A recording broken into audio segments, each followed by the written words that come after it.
Friends, आज idiomatic phrases की एक वीडियो लेके आया हूँ और अगर पसंद आए तो लाइक और सब्सक्राइब जरूर करें और जिन्होंने सब्सक्राइब किया वो लाइक जरूर करके जाएं वीडियो को। ठीक है, इडियम्स का एक छोटा सा प्रयास करने की कोशिश है, इस तरह के आपको पसंद आता है या नहीं आता है। ठीक है, ये देखने के लिए अगर आपको पसंद आए तो मुझे ज़रूर बताइएगा। और फिर इनके अंदर जो है हम वीडियो ज़्यादा डाल देंगे, 10-20 करके भी आपका डाल दिया जाए, या फिर 20 से ज़्यादा क्वेश्चन, 50 क्वेश्चन लेके आए। आपकी कितनी डिमांड है, एक साथ कितनी बड़ी क्लास लेके आए आप बताएंगे।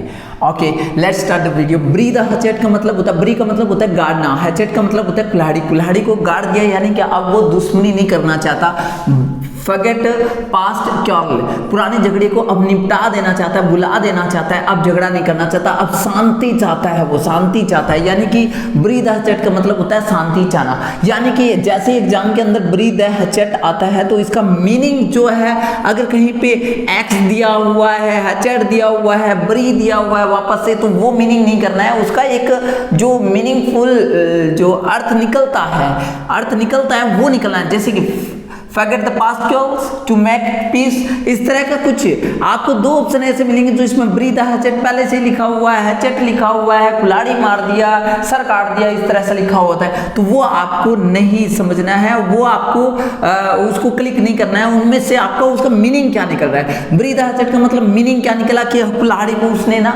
ठीक है, गड्ढे में डाल दिया या उसने मिट्टी में डाल दिया, दबा दिया, उसको गाड़ दिया, ठीक है, ब्री कर दिया उसको, और इसका मतलब ये हो गया कि वो अब दुश्मनी नहीं चाहता है। Next one is that cock and bull story. Cock and bull story, cock and bull story, absurd and improbable story.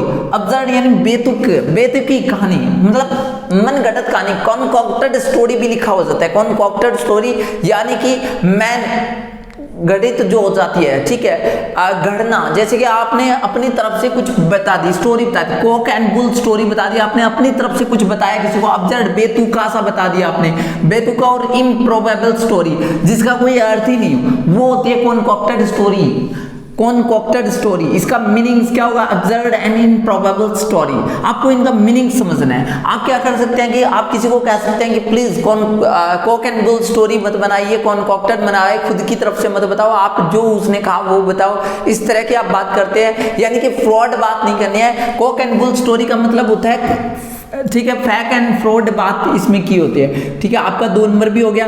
To be under weather, to be under weather का मतलब to be feel, to be not feel well, ठीक है, to not feel well, इसका मतलब अच्छा महसूस नहीं करना। टू अंडर वेदर होना, ठीक है, अंडर वेदर का मतलब ये हो गया कि अभी मौसम का पता नहीं चल रहा है कि बारिश आएगी या नहीं आएगी, ऐसा पता नहीं चल रहा है, क्या होगा पता नहीं चल रहा है। यानी कि आप टू नॉट फील वेल, आप अच्छा फील नहीं, टू फील सिक और अनहेल्दी, आप क्या कर रहे हैं, फील सिक एंड अनहेल्दी, इसका मतलब आप बीमार और अस्वस्थ महसूस कर रहे हो, टू फील अंडर वेदर। ठीक है, आप इसका मतलब हो गया, ये आप नॉर्मल भी यूज कर सकते हैं, आप इडियोमेटिक मुहावरे में भी बात कर सकते हैं, इसका मतलब ये है। Second, at one's wits end, wits का मतलब होता है बुद्धि, बुद्धि जो है वो एंड हो गया। To be puzzled and confused, अगर अपनी बुद्धि जो है वो पजल्ड हो गया, हमारी बुद्धि चली गई है, इसका मतलब उसका to be puzzled and confused, हम क्या हो गया, पजल्ड हो गया, कंफ्यूज्ड हो गया है, ठीक है, कंफ्यूज हो गया कि what to do what not to do.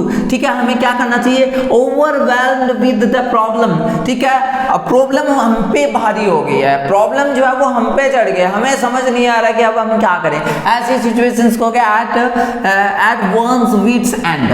Okay, हमारा जो बुद्धि है वो उसका एंड हो गया, इसका मतलब हम कंफ्यूज हो गया। Next, once in a blue moon, once in a blue moon यानी कि कोई ऐसा व्यक्ति जो चांद की तरह दिखाई दे कभी कभी, ठीक है, ईद का चांद हो जाना जैसे आप कहते हैं, रियरली वो कभी कभार, एंड अनफ्रीक्वेंटली मतलब इरेगुलरिटी लग रही, और जो होता है इरेगुलरली का मतलब हो गया कि वो कभी कभी दिखाई देता है, ठीक है, कभी कभी आपसे मिलता है, पता नहीं बीच में रहता कहाँ है, तो इसका मतलब ये हो गया कि once in a blue moon हो गया वो, ठीक है, once in a blue moon I do this, आप किसी के कहते हो मैं इस काम को कभी कभार ही करता हूँ, वैसे हमेशा नहीं करता हूँ, तो वंस इन ब्लू मून बोलते हैं इसको। Next by fits and start. मैं तो ये कहता हूँ कि इडियोमेटिक फ्रेजेस को आप अपने लाइफ में भी यूज किया करो, थोड़ा बहुत आप भी यूज किया करो इसको, ताकि आपको जल्दी याद होगा। और किसी भी वर्ड मीनिंग को, मैं वर्ड मीनिंग की क्लास भी आपको दे दूंगा, किसी भी चीज को आप अगर अपने लाइफ में उतारते हैं तो वो आप कभी नहीं भूलते हैं। सो आई होप कि आप ऐसा करेंगे। By fits and starts, by fits and start का मतलब भी क्या हो गया, अनस्टेडी हो गया, इरेगुलर होगा। अस्थिर मतलब जिस जो एक जगह पे नहीं रहता है, फीट्स एंड स्टार्ट इरेगुलर, ठीक है, अनियमित रूप से जो होता है वो बाय फीट्स एंड स्टार्ट होता है। अगर आप कोई by fits and start work करते हैं, ठीक है, वो एकदम से वर्क नहीं करता है, वो एकदम से वर्क नहीं करता है, अच्छे तरीके से वर्क नहीं करता है। Next one is that by leaps and bound. By leaps and bound rapidly, very quickly, तेजी से जिसको बोलते हैं, रैपिडली वेरी क्विकली, इसका मतलब जो तेजी से वर्क होता है, तेजी से। बाय लीप्स एंड बाउंड यानी कि उछलता कूदता, बाउंड यानी बाउंस लेता हुआ, बाउंस लेता हुआ, उसको क्या कहते हैं, रैपिडली एंड वेरी क्विकली, तेजी से जो होने वाला है। A hard nut to crack, hard nut to crack, nut क्या होता है, नारियल जैसा होता है, वो बहुत हार्ड होता है। नट क्या होता है, नारियल जैसा होता है, बहुत हार्ड होता है। तो वैसा ही अगर आप, ठीक है, hard nut to crack, crack नहीं होता है जो, ठीक है, जैसे आपको सीरियल क्रैक करना और करना है, हार्ड नट टू क्रैक हो जाता है, बहुत मुश्किल होता है। A difficult problem to solve, solve करना मुश्किल है, डिफिकल्ट टास्क है, उसको क्या कहते हैं, hard nut to crack, that's all. Next आता है ball from the blue. Ball from the blue का मतलब होता है, बॉल फ्रॉम द ब्लू का मतलब समथिंग अनएक्सपेक्टेड एंड अनप्लीजेंट, ठीक है, जिसके आपने आशा ही नहीं किया हो। बॉल फ्रॉम द ब्लू का मतलब क्या हो गया, जिसके बारे में आपने सोचा ही नहीं हो, वो होता है, ठीक है, वो होता है a ball from the blue.